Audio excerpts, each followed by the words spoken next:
views and opinions expressed in this program are those of the participants and do not necessarily reflect the views of BronxNet or the program underwriters. Hola everyone, welcome to Open, the one and only show bringing the best of the Bronx, New York, and the world straight to you. I'm Rina Valentin, your host of Café con Leche every Friday. Let's take a look at what's coming up in today's show. Leading off the show, we'll share some summer adventure in today's Open Weekend preview. And following that, we'll find out what's in store for this year's HER conference, providing collegiate women the necessary tools to succeed. Then we sit down with playwright and author Calvin Alexander Ramsey, who's inspired to open a pop-up children's bookshop in the Bronx.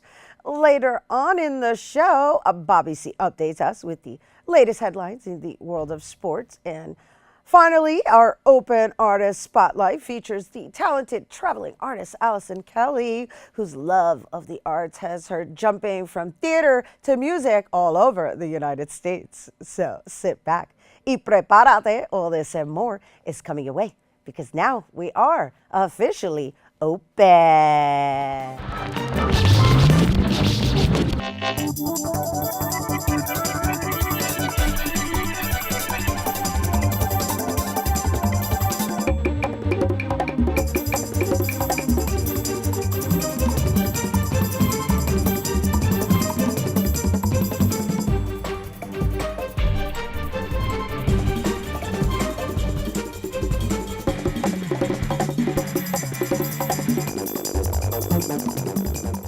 Hello and welcome to Open, everyone. I'm Rina Valentin, your host of Café con Leche. For the next hour, always inviting you to get social with us. That's right, mi gente. Tweet us and follow us on Instagram at BronxNet TV and like us on Facebook at Open BronxNet Television. And of course, don't forget, while you're there, follow moi on Twitter, Instagram, FB, y Snapchat, mi gente. That's right, todavía estoy en Snapchat at Rina Valentin.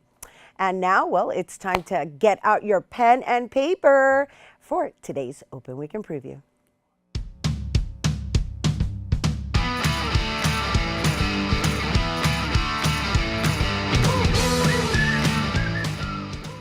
First up for us is South Bronx Farmers Market. Starting June 18th, Mott Haven will be home to the South Bronx very own farmers market, where Bronxites can access fresh produce at a low cost. There will also be free hands-on cooking demonstrations for kids, and these interactive classes encourage children to make healthier food choices. And the South Bronx Farmers Market will be taking place every Saturday from June 18th through November 19th from 10 a.m. to 4 p.m. on 138th Street between Willis and Alexander Avenues in the Bronx. And for more information, visit southbronxfarmers.com, southbronxfarmersmarket.com.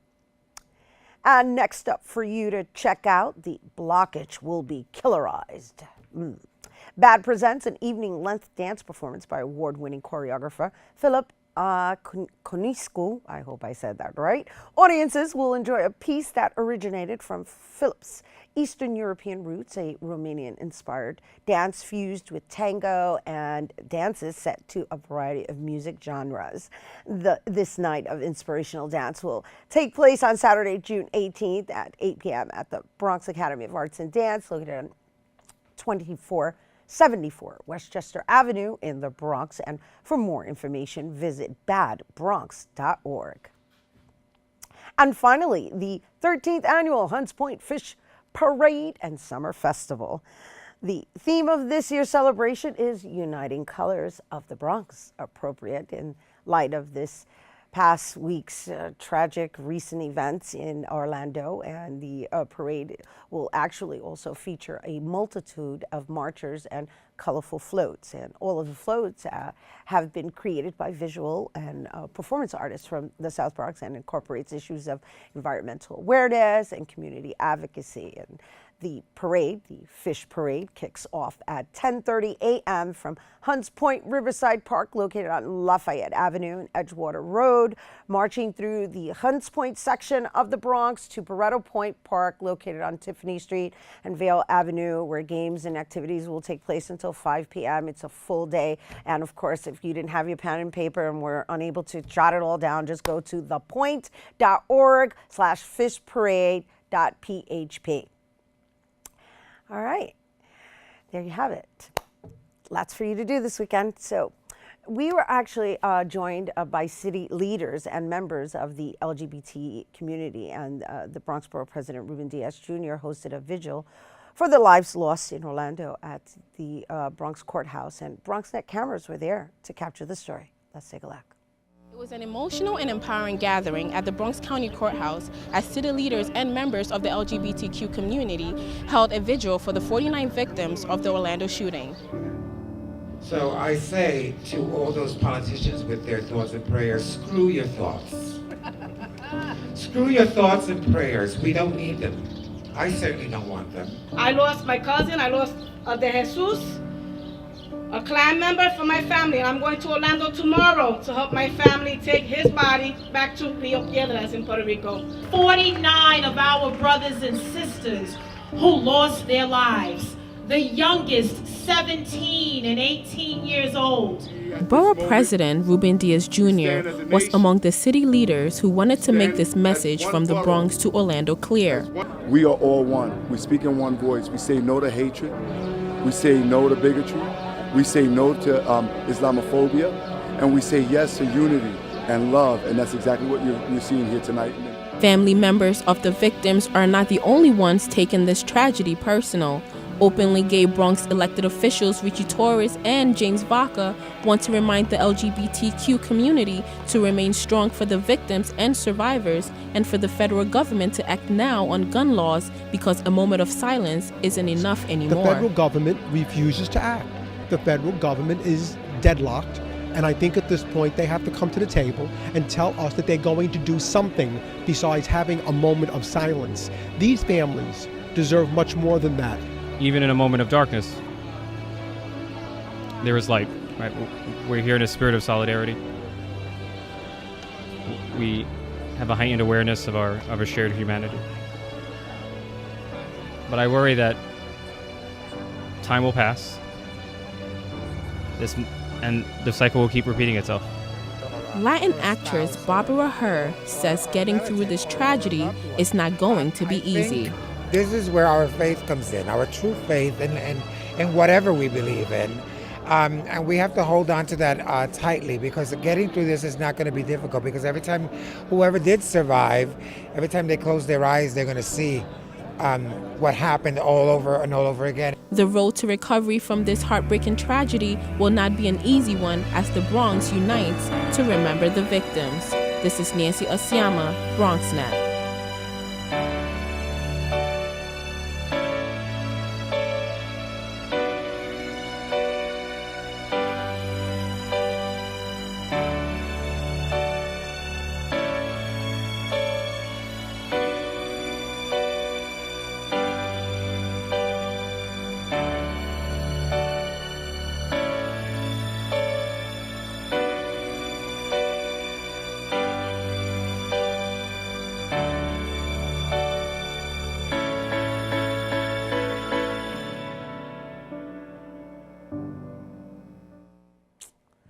Yeah, thank you, Nancy. And on behalf of everyone here at BronxNet, our thoughts and prayers are with the victims and their families. And from me, I send love and light from the Bronx to everyone out there dealing with this tragedy. We are taking a quick break, but we'll have more open when we return. Hey, did you know 2.4 million loving cats and dogs in shelters and rescues need our help to find a home? Let's go to theshelterpetproject.org and meet if you are in a shelter near you. Harlow, oh, she's one great listener and loves to hear all your stories. My kind of cat. Cerulo is a sweet, goofy boy who's eager to please. Sounds just like another dog I know. So go to theshelterpetproject.org, search your local shelters and rescues, and go for a cuddle with your next best friend. Adopt.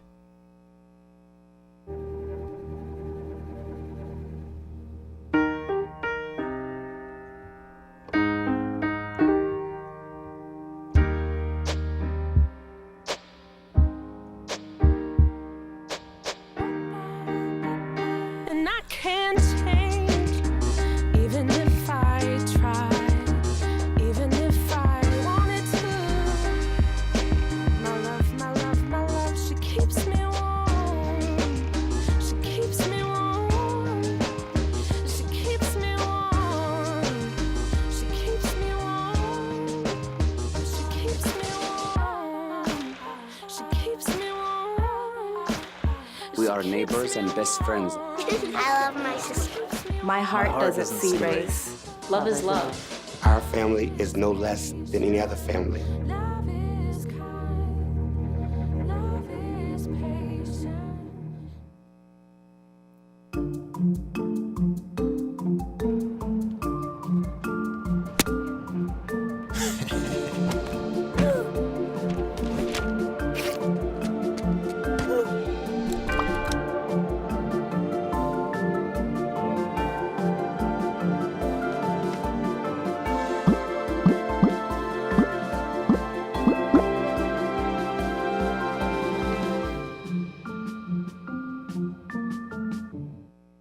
Hello and welcome back to Open, everyone. Don't forget, we're always inviting you to get social with us. That's right. If you're watching us, tweet us at BronxNet TV and tweet me too at Rena Valentin. We want to hear from you. All right. So Her Campus, yes, it was actually started to.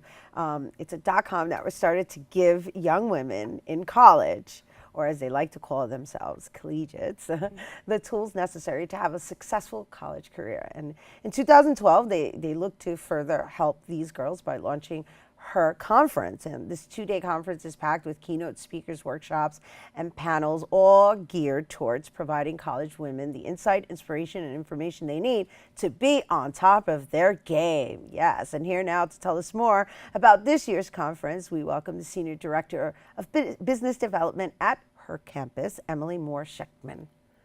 Thank you for having me. Thank you for being here. Nice to be here. Thank you for this wonderful, wonderful concept. And I really mean that because, well, how about we start with what inspired it, right? Because when I heard Her Campus, I automatically thought, oh, is this a campus I've never heard of? And then I went on the website and I realized it's actually an online kind of campus for women who live on campus or in college, let's say, right? Yep. So what inspired this? Yeah, exactly. So Her Campus is a college marketing and media company. It was started on Harvard's college campus by our 3 co-founders. They launched it in 2009. They launched hercampus.com, which is now the leading online magazine for college women. And what's so cool about it is that it's written entirely by college students for college students. So since they launched it, we're now at 300 college campuses worldwide.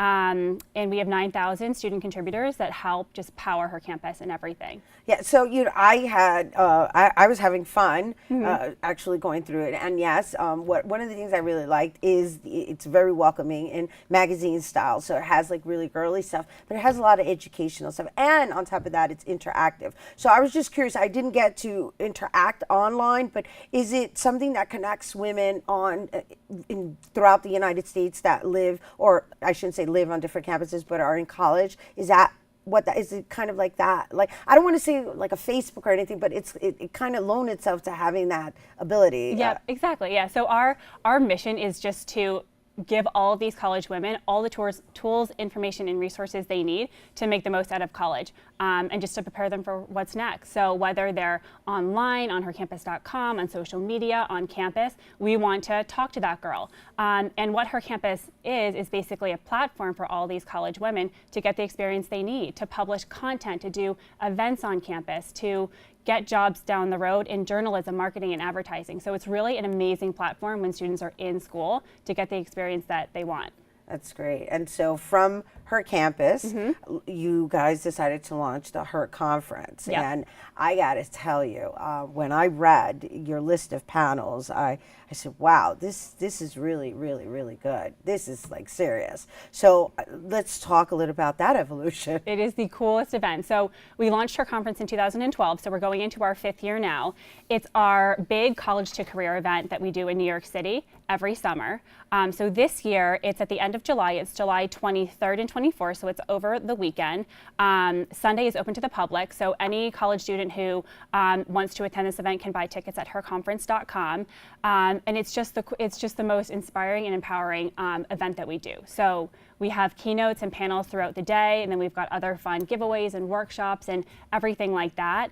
But again, the purpose here is to help college girls figure out what they want to do in life, and to hear from these really successful and inspirational women to help them navigate their paths and figure out what's next for them. So I noticed that a lot of the keynote speakers are magazine or fashion or fitness, like girly stuff. Yep. Right?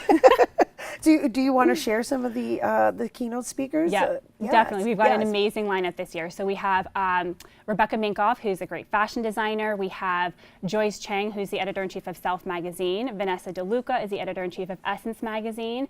We have Nastia Lukin, who's a gold medal Olympic gymnast. So those are our keynote speakers. And then throughout the day, we've got different workshops and panels. So on those workshops and panels, we have speakers from lots of other magazine brands, including Cosmopolitan and Elle, Marie Claire, BuzzFeed, Bustle, other companies like SoulCycle, MTV, Victoria's Secret. So all of these companies and brands that our girls want to hear from and probably would love to work at, giving them advice on what they did when they were in college, and again, just how to map out their futures and prepare for a successful career after college. This is great. I mean, you know, I'm not in college, even though you guys know I live in denial, right? I mean, however, this is an event that I would love to attend just to see and hear what's being passed on to the next generation. Yeah, well, you are this invited. Is powerful. It is. It is. It's very powerful. Yeah, just leaders from all these different industries that are coming and talking to our this massive audience of college women, just to help inspire them and make sure they have all the tools they need to succeed after college and in college. All right, so how does this work though? Do you have to be a member on hercampus.com? How does it work with being part of the Her Conference? Yep, so it's a 2-day event. So the first day on Saturday, it's just open to Her Campus, but the event on Sunday, July 24th, is open to the public. So how does a person become a member of Her Campus? Yeah, so you can start a Her Campus chapter at your school. It's basically an on-campus organization. It's like the lifestyle magazine on campus. So you can, if you're a student and you're interested in journalism, marketing, advertising, you can create a team. You have to have at least 5 girls at your school to launch the chapter. And then from there, you run your own Her Campus chapter and all the social platforms, and you do on-campus events. So we've got 300 Her Campus chapters all over the world in 45 U.S. states, 9 countries, and 4 continents. Wow. Yeah, huge. So wow, this is brilliant. It's almost like a sorority for just business. Yeah, it's like a journalism sorority. Yeah, definitely. That's awesome. Yep. Wow. So just out of curiosity, yeah. I'm all fascinated. Yep. Do they interact? Do you have like a worldwide gathering? Yeah. Oh, yeah. I mean, they interact online, all day. So all the chapters can see all the different content that each school is producing. So, for example, if you go to hercampus.com/NYU, all of that content is written by the NYU student for the NYU student. So they can see, what's going on at each different school. And then we've got, the high school girls coming to our site to see what it's like to go to, school at these different chapters and everything. So yeah, we're always in touch with our girls on a daily basis to help them produce the best content and to do the best types of activations on campus for them and to give them ideas for their social channels that they manage. So they really are, magazine editors. That's great. So just before we go, what do you see being dominant in just the content? What dominates in the women's content? Yeah, I'm just curious. Yeah, it's interesting because we're definitely college lifestyle. So we have a lot of fashion and beauty, but also career and how to make the most out of your summer job and internship, and health and wellness. So we cover the spectrum of everything that a college woman could possibly want to know or care about. We make sure that we have all that information for her readily available on hercampus.com. That's great. So in addition to them providing the content, the actual research and resources are there as well. Exactly. That's great. Yeah, That's it's wonderful. the one-stop shop for everything you need to know to succeed and to conquer campus with confidence. Great. Thank you so much. Thank you so Emily much. Moore. Nice. It was Thank so nice you. to meet you. Likewise. Thank you for having me. Absolutely. And once again, for all the young collegiates looking to further broaden their college experience, the HER Conference is taking place July 23rd and 24th at Convene, located on 32 Old Slip between Water Street and FDR in downtown Manhattan. And for more information, and of course to maybe consider starting your own chapter, visit hercampus.com. And we are taking a quick break, but coming up, we'll find out about an author's wish to open a pop-up children's bookshop in the Bronx. Don't go anywhere. New Yorkers, there is a primary election for the congressional seat in District 13, taking place on June 28th. If you live in parts of Upper Manhattan or in the Bronx neighborhoods of Kingsbridge, Norwood, Marble Hill, Bedford Park, Fordham, and University Heights, you have the opportunity to learn about the candidates and issues in your community. Watch Bronx Talk for an informative NY13 debate broadcast beginning Sunday, June 19th and all week at 9 p.m. On BronxNet, Channel 67 Optimum, 33 Fios, and at www.bronxnet.tv. Follow along on social media using the hashtag NY13. Stay informed. And most importantly, make sure you head out to the polls on June 28th to have your voice heard. Did you know kids who play outdoors have healthier lungs? Totally. I did. Did you know that boys that play with dolls make better husbands? My son has lots of dolls. But did you know terry cloth diapers breathe better? I did. It's totally true. Oh, yeah. Did you know that strollers have the right of way on the sidewalk? Yes. Yep, I did. Did you guys Did you know that kids who eat breakfast have higher GPAs? Yeah, I know. Yeah. That's actually what I was going to say. Did you know babies should never touch silver? It's really bad for them. I knew that. Did you guys know that statistically friendly kids have more friends? Mm-hmm. Yeah. That's obvious. Did you know most people think they're using the right car seat for their kid, but they're not?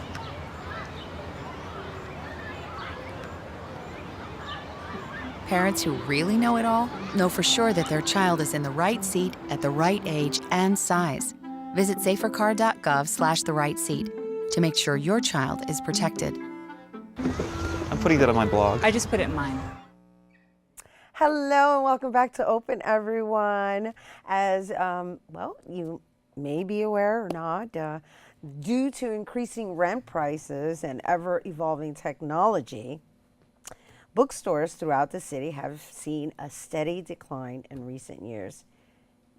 And in the Bronx, I don't even know if we have one. I mean, we have Barnes & Noble, but there aren't any individual like mom and pop shop bookstores, which is something we're going to have a conversation about. So this one author is determined to bring the art of reading back to the borough of the Bronx. And he's a playwright and author. And we're going to welcome Calvin Alexander Ramsey, who wishes to open up a pop-up children's bookstore right here in the South Bronx. I want to make that I make that clear because I said bookshop before, and how could it be a bookshop if it's pop-up, right?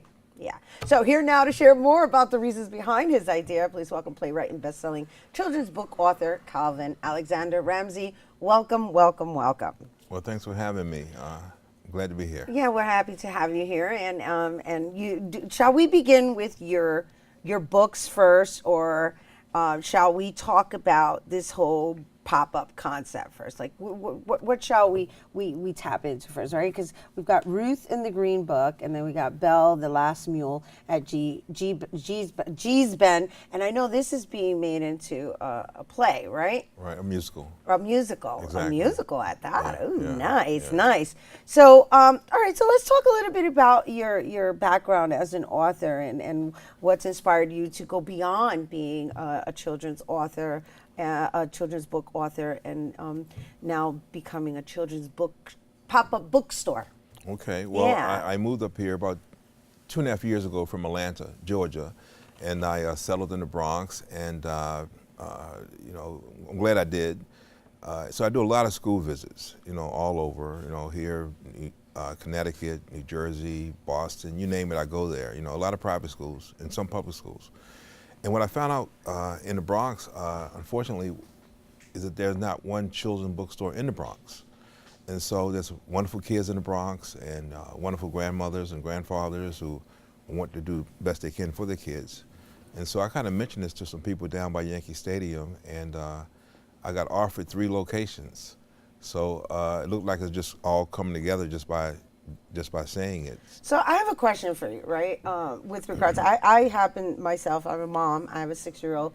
She's going to be 7 this year, and not that I'm bragging or anything, but she's already at a 3rd grade reading level, and she's just completing 1st grade. And part of it is because I've been reading to her since she was in my stomach, and I never stopped reading to her. And reading is like it's a quality time that we make really, really fun. And so, just because you're geared more towards the children's book reading and bookstore and book writing, do you think that there's an age in which you develop that habit, like that habit should be developed so that it becomes a primary form of entertainment versus watching television?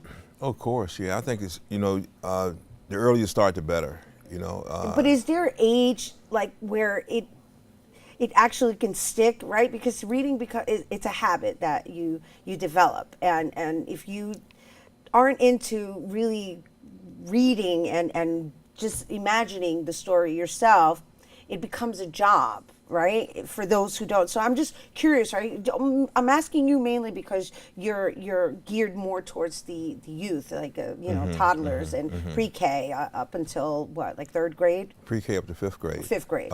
What we're finding out is that young ladies, young girls, start earlier because they're fascinated with, and there's so many wonderful characters in the world of literature for young girls. Alice in Wonderland, Annie, Snow White, Cinderella, have something to pull them in.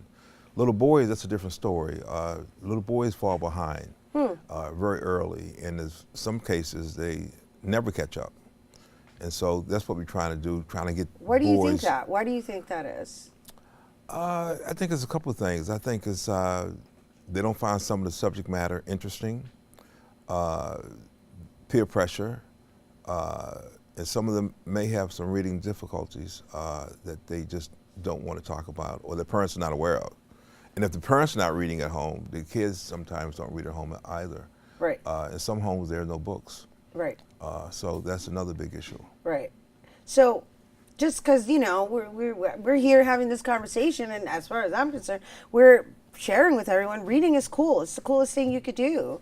Right, because you get to exercise your mind in a way that you get to design how the story is going to be interpreted versus somebody who puts it on television and decides for you.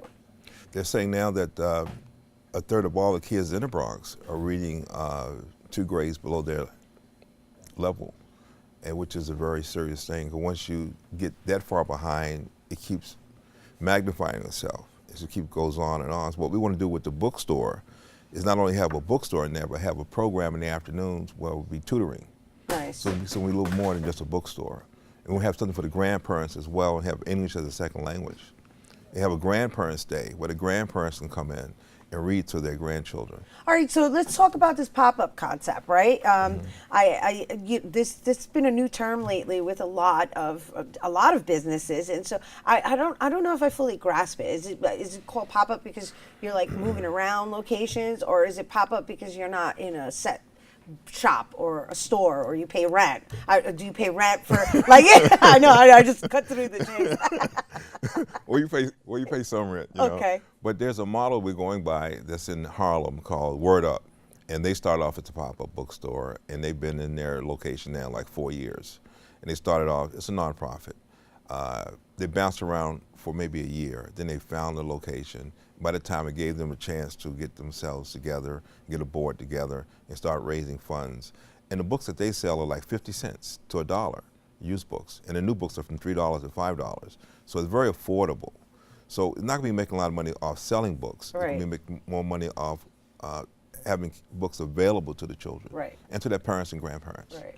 So the pop-up concept is until you land somewhere permanently, you have to kind of do a pop-up. So what is your vision, sir? Because you look like you are out to change something. You're out to transform the next generation. Well, please do share. Well, it kind of fell on me. I had no intentions of doing this, but I'm on the board of the Bronx Museum for the Arts. I'm also on the board for the Bronx Community Health Network. And so by being on both these boards, I got to see and hear some things. And next thing I know, I was just suggesting we need a bookstore in the Bronx for children. And someone suggested a space that was available on the Grand Concourse at the old Grand Plaza Hotel. And they said you could possibly get in there, you know, for a while. And so that led to other conversations and other people coming on board. Next thing I know, I got a whole bunch of school teachers who want to come by and volunteer. That's I got great. grandparents who want to be involved. And I also have people donating books. That's great. That's great. And please let me know, because I have a lot of books myself that, I mean, somebody doesn't want to part with, but we need to make room for the new ones. And I also understand that it's a seniors citizens home. Is it a seniors citizens home? So you have the elders working with the children, which I think is an amazing dynamic. I know what value, I mean, they have so much wealth of knowledge and life experience that they can share. It's great. It's great. It's beautiful community building. It's wonderful. So where can people find out more about this pop-up shop? Go to my website. It's Calvin Alexander Ramsey Senior.com. I can also give my number. Oh, okay. Well, I don't know. Do you want people, just random people calling you? It's up to you. I mean, it's on you. Well, they can also email me at playwright18@gmail.com. That's probably the best way to do it. All right. So when are the pop-up shops, I guess, up? All right. We're looking, by the time school starts back, we want to be up and running. Okay. So all this summer long, we're going to be organizing. Okay. And it's going to be at that one location. Right now. We were offered another location near the McDonald's down by Yankee Stadium. There's a Chase building that's vacant. It's a bigger space, but I think we're going to be in the Grand Plaza Hotel first. The Grand Plaza Hotel. This is wonderful stuff. Thank you so much for stopping by and sharing this Well, thanks with for us. having me. Absolutely. Calvin Appreciate Alexander Ramsey. And of course, you can check out his books, Ruth in the Green Book and Belle, The Last Mule at G's Bend. All right, once again, to learn more about Calvin and follow his journey of opening the children's bookstore, pop-up bookstore, that is, in the South Bronx, please check out his Facebook page at Calvin Alexander Ramsey. All right, don't go anywhere. Bobby C's Sports Weekly Sports Roundup is coming up next. Cinderella found the pet that fits her perfectly. Tiana gave her pet the royal treatment. Belle found beauty where no one else did. And you can too. Share your heart. Share your love. Bring home your forever friend. Make a shelter pet part of your world. Happily Ever After begins at theshelterpetproject.org.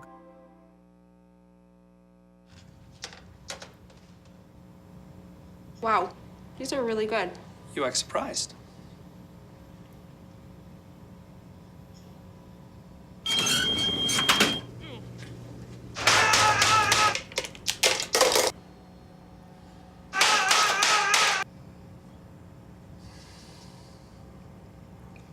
Practice makes perfect. You don't have to be perfect to be a perfect parent. There are thousands of teens in foster care who don't need perfection. They need you. Morning, Gary. We are GetSchooled.com. You want a college education, don't you? Gary, financial aid forms. Biology homework, G. Picking a college, man. You and us go together like tacos and Tuesday. And I love tacos. Hey, it's Ava, and this is Tess from Do Your Selfie, where we recreate the hottest looks from today's biggest music videos. After cleaning out our closet, we have a lot of clothes we don't wear anymore. Like this old pile of t-shirts. It's not garbage, it's actually a new rug. And to make it, all you need to do is cut, tie, and glue. Cut the t-shirt into strips. Tie the strips into knots. And glue the knots to the bath mat. I love it. Give your garbage another life. And recycle. So, I got this new family, and I don't know what it is about this one, but she can't seem to put down that toy. Oh, and she even talks to it. Who's she talking to? Her mom? She talks to her mom a lot.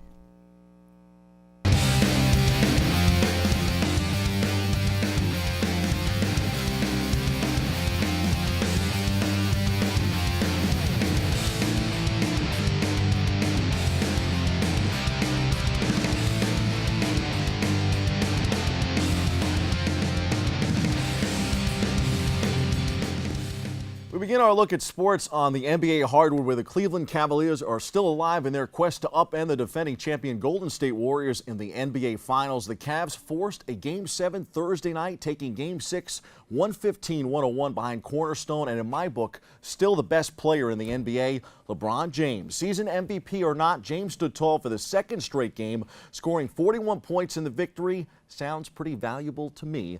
In the process, the Cavs went from the brink of elimination in the NBA Finals rematch to the edge of history. Partner in crime Kyrie Irving added 23 points as the series switches back to Golden State for the decisive Game 7. Game 7 is Sunday night in Oakland. Game tips at 8 p.m. Eastern Time.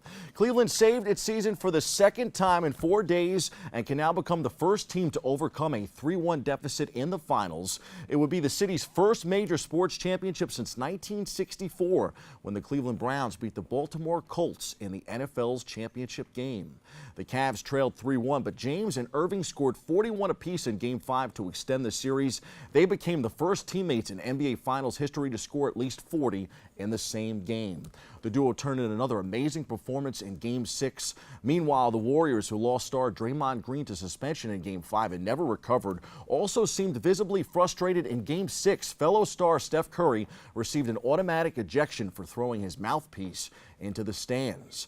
I had Cleveland taking the series before the two were even in the series, but the James Irving show has to come up big one more time for that to happen. One prediction that did ring true thus far for me was the Pittsburgh Penguins, who hoisted the Stanley Cup in their 3-1 Game 6 win over the San Jose Sharks. Sid the Kid Crosby is your Conn Smythe Trophy winner. The MVP of the series didn't have a goal in the finals, but he did have 2 assists in the clincher and was clearly the leader of a strong Pens team, one our BronxNet cameras got to see up close this postseason in the early round playoff victory against the New York Rangers. Congrats to the Pens. It was a tight series on the ice, but it couldn't have been a closer finish at last Saturday's Belmont Stakes. Take a look. No Triple Crown, no problem.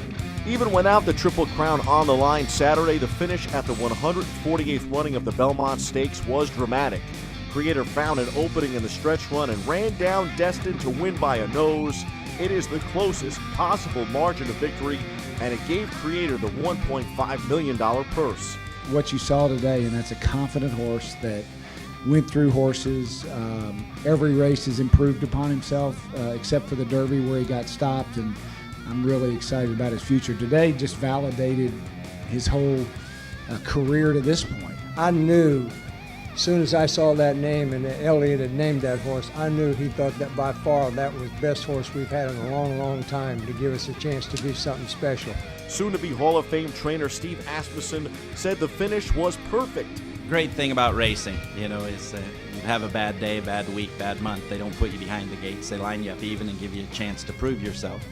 And just obviously want to thank for the opportunity with a horse like him that can prove he's good enough to win the Belmont Stakes. Minority owner, celebrity chef Bobby Flay couldn't have cooked up a better ending.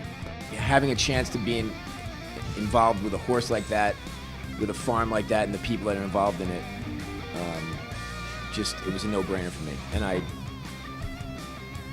I shouldn't even be sitting here. I mean, really. The only thing I did was, I certainly was cheering the loudest in the entire racetrack, and maybe I gave him that last little head bob, but that's about it.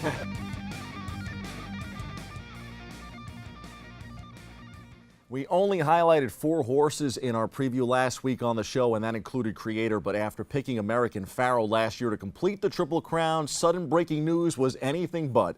And this year's Belmont Stakes, I should have known better in my picks. The horse was close to God. Oh, Creator, congrats on winning the Belmont Stakes.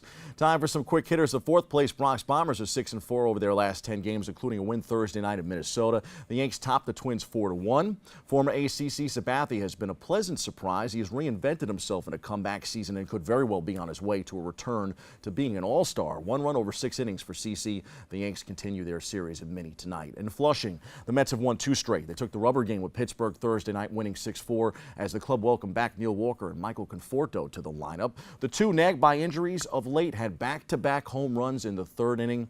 It was a much-needed spark for the Amazons, who will be without Captain David Wright for the long haul. He elected to undergo surgery to address a herniated disc in his neck. The team is still plugged plugging along without first baseman Lucas Duda and catcher Travis d'Arnaud, who are both sidelined. The Mets will now welcome last place Atlanta to Citi Field this weekend. There is still no movement regarding quarterback Ryan Fitzpatrick and the New York Jets. In fact, the Jets may be in good spirits at minicamp, but there's a good chance that when the team returns from their summer break, they will still be without Fitz and Muhammad Wilkerson, their best defensive player, who remain embroiled in contract stalemates. This is not a good sign for a team looking to build on last year's 6-win improvement. On the links, the U.S. Open started Thursday at the Oakmont Country Club in PA. I'll take Phil Mickelson to win the tournament. Although the star is not among the favorites, he needs a win at the Open to complete the career Grand Slam. A first-time major champion, Phil has won in 5 of the past 6 tourneys at Oakmont. The NHL has settled on Las Vegas for expansion, provided organizers can come up with a $500 million fee.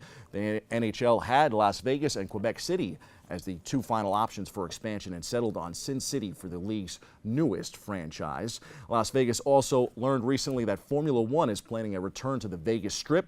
A more elaborate Grand Prix is in the works. Imagine those cars flying by in excess of 200 miles per hour through the streets of Las Vegas.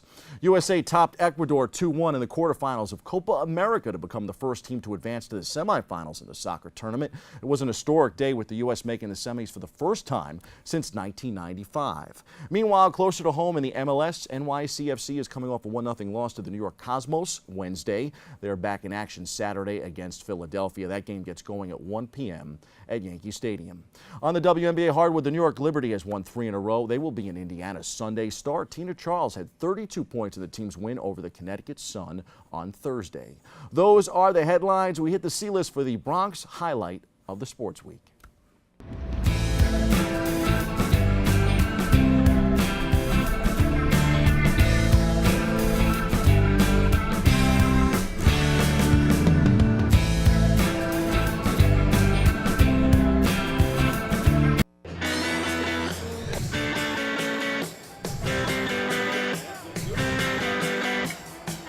Sunday marked the 70th annual Yankees All-Timers Day, and it was one for a stroll down memory lane.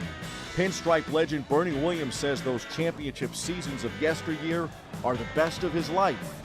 I was young, full of energy, and playing the game that I practiced, and I played from the time that I was 8 years old, that I was able to play it at the highest level that I could possibly play it for the best team in the world.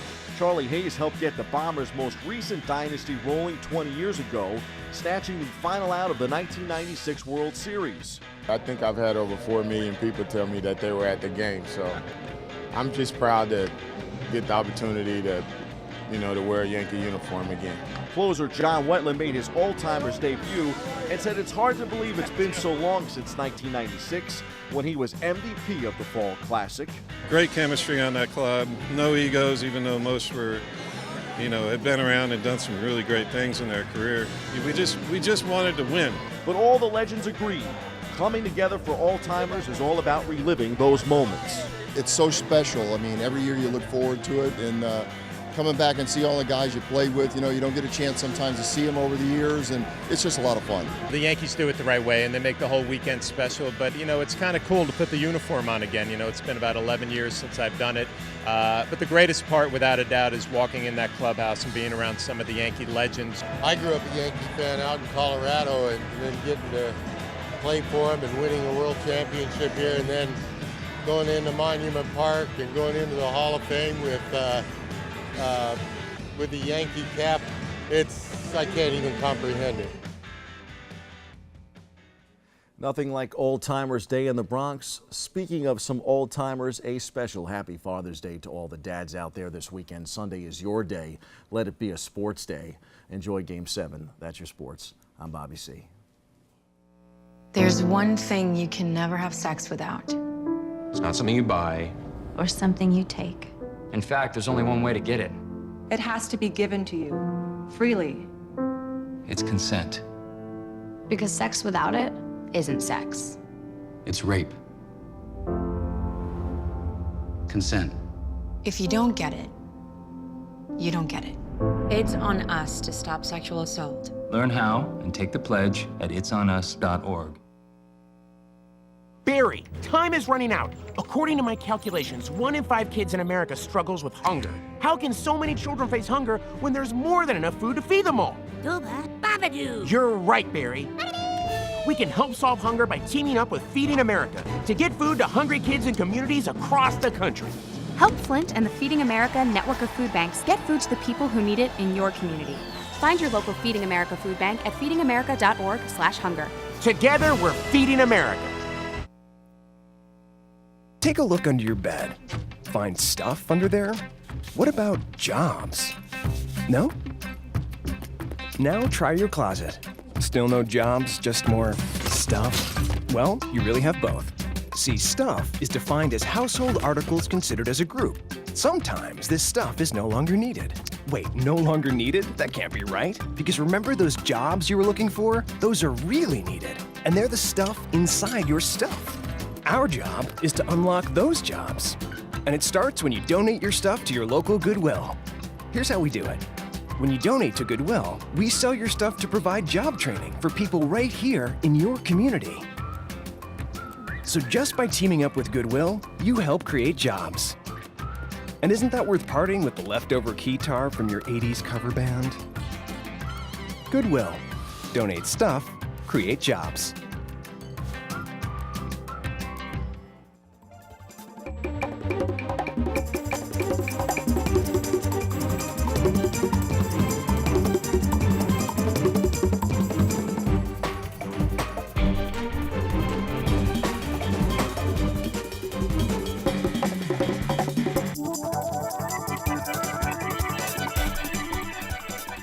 Hello and welcome back, everyone. It's now time for this week's Open Artist Spotlight. The Open Artist Spotlight is made possible in part with public funds from the Bronx Council on the Arts through the New York State Council on the Arts Decentralization Program. This week's Spotlight shines on an artist with a multitude of talents. Born and raised in Ohio, she found her love of art at a young age through taking lessons in various genres of dance, multiple instruments, and voice. What does that mean now? Well, that means she performs a lot while switching hats and locations. Here now to perform for us, please welcome to our Open Artist stage, Allison Kelly.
Still there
Allison Kelly, everyone.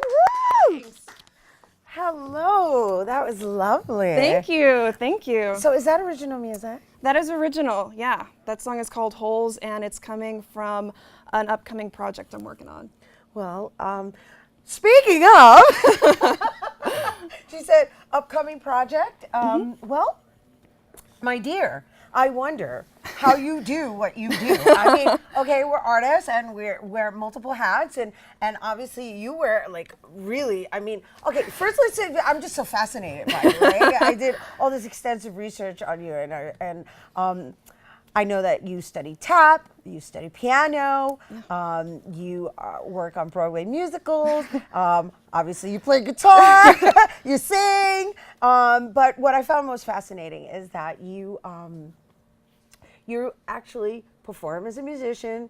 Let's say a week at end, and then after performing as a musician, you get on planes, and then you go perform somewhere in some kind of musical, and then you leave there, and then you got, I'm giving everybody a generic version of what your lifestyle is, and in addition to that, you write a blog about living single and traveling like that, right? Because I read a blog that you I do have a website where I try to say what I'm doing and how I live my life, which is maybe not a classic way for a girl my age to live, but I'm having a ton of fun, and I'm just really lucky to get to do what I love. So what does a classic girl, what is your way different, I guess, what do you define as being a classic girl versus how you live? Well, I don't have a 9-to-5 job. I travel a lot for work, and it's sort of a day-to-day playing this music, exactly what you said, and then I'm about to head out of town to do a musical all summer, and then I don't know what's happening after that. Who knows? Yeah, So. no, but you know what I found really interesting is just in case anybody's interested, she's going to be in South Carolina in July doing a show that's based on John Denver, right? Yep, it's called Almost Heaven, John Denver's America. So it's all of his music, and I'll be playing upright bass and guitar and auto harp and a slew of other instruments. So Oh it should my be really God, I fun. forgot to mention bass too. Yeah. And that bass. one That's great. That's great. I mean, you could do your own one-woman show, and I already see it. You know, it's like we tap dance this section, and play piano the other one. I mean, it would be phenomenal. But however, I just think that your lifestyle it's very exciting, and I think it's inspiring to anyone who's interested in pursuing the arts, right? Because sometimes the artists of the next generation think that it's all about the fame and it's all about the money, and I can see and I can tell that you're about the craftsmanship of it, and also the experience of just everything that comes with it. Well, thank you. Yeah, I love music, and it's always been my #1 passion. That's why it's never been a burden to learn music and play music and write music, and anytime I get to share it is a wonderful day. So yeah. So how long have you been traveling? Oh gosh, I went on tour with my first band when I was 21, and kind of been on the road ever since.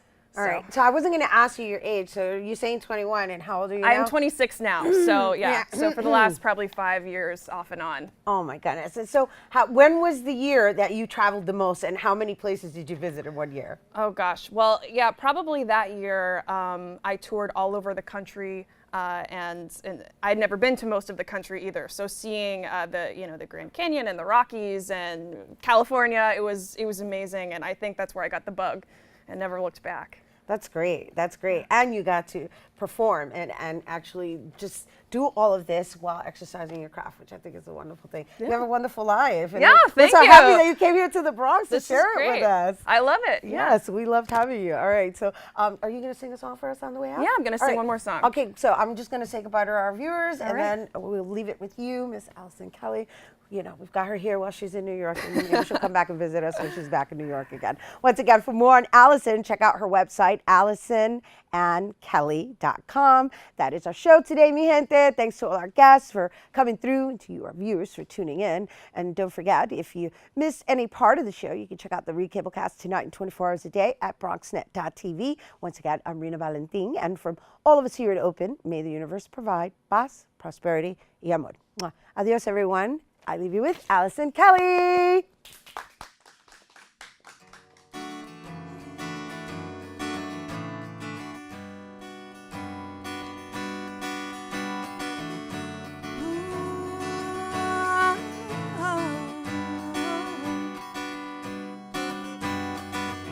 Let us be lovers, we'll marry our fortunes together. I've got some real estate here in my bag, so we bought a pack of cigarettes and Mrs. Wagner pies and walked on to look for America.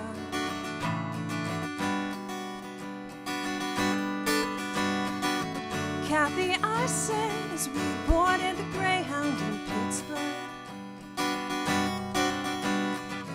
Michigan seems like a dream to me now. It took me 4 days to hitchhike from Saginaw, and I've come to look for America. Laughing on the bus, playing games with the faces. She said the man in the gabardine suit was a spy. I said, be careful, his bow tie is really a camera.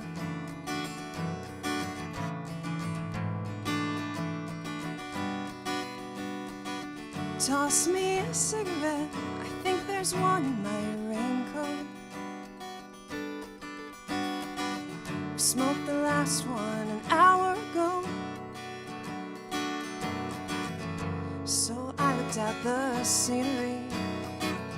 She read her magazines, and the moon rose over an open field. Kathy, I'm lost, I said, though I knew she was sleeping. I'm empty and aching, and I don't know why. Counting the cars on the New Jersey Turnpike, they've all come to look